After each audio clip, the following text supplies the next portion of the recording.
काफी समय पहले की बात है। प्रतापगढ़ नाम का एक राजा था।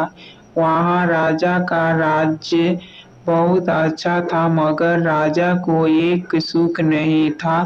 वह यह कि उसके कोई भी संतान नहीं थी और राजा वह चाहता था कि अब वह राजा के अनदर किसी योग्य बच्चे को गोद ले ताकि वह उसका उत्तराधिकारी बन सके और आगे की बागडोर को सुचारू रूप से चला सके। और इसी को देखते हुए राजा ने राज्य में घोषणा कर दी कि सभी बच्चे राजमहल में एकत्रित हो जाए। ऐसा ही हुआ। राजा ने सभी बच्चों को पौधे लगाने के लिए विभिन्न प्रकार के बीज दिए और कहा कि अब हम 6 महीने बाद मिलेंगे और देखेंगे कि किसका पौधा सबसे अच्छा होगा।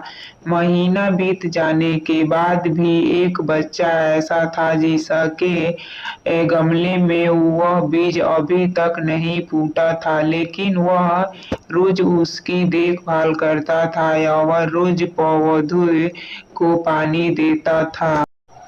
देखते ही देखते 3 महीने बीत गए।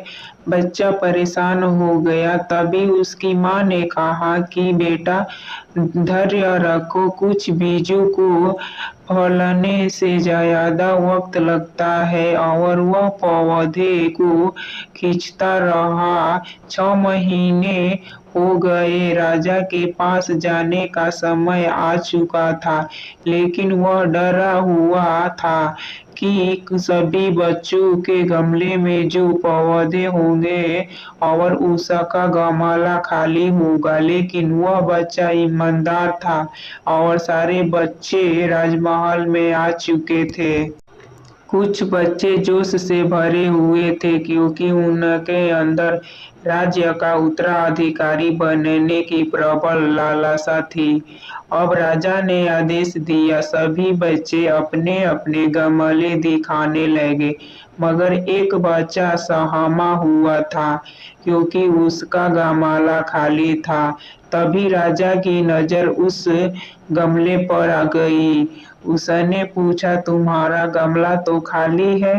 तो उसने कहा, लेकिन मैंने इस गमले की 6 महीने तक देखभाल की है। राजा उसकी ईमानदारी से खुश था कि उसका गमला खाली है, फिर भी वह हिम्मत रख के यहाँ आ तो गया। सभी बच्चों के गमले देखने के बाद राजा ने उस बच्चे को सभी के सामने बुलाया। बच्चा सहम गया और राजा ने वह गमला सभी को दिखाया। सभी बच्चे जोर से हंसने लगे। राजा ने कहा, शांत हो जाइए, इतने खुश मत होइए। आप सभी के पास जो पौधे हैं वो सब बंजर है। आप चाहे कितना भी मेहनत कर ले, उनसे कुछ नहीं निकलेगा। लेकिन असली बीज यही था। राजा उसकी ईमानदारी से बेहद खुश हुआ और उस बच्चे को राज्य का उत्तराधिकारी बना दिया गया।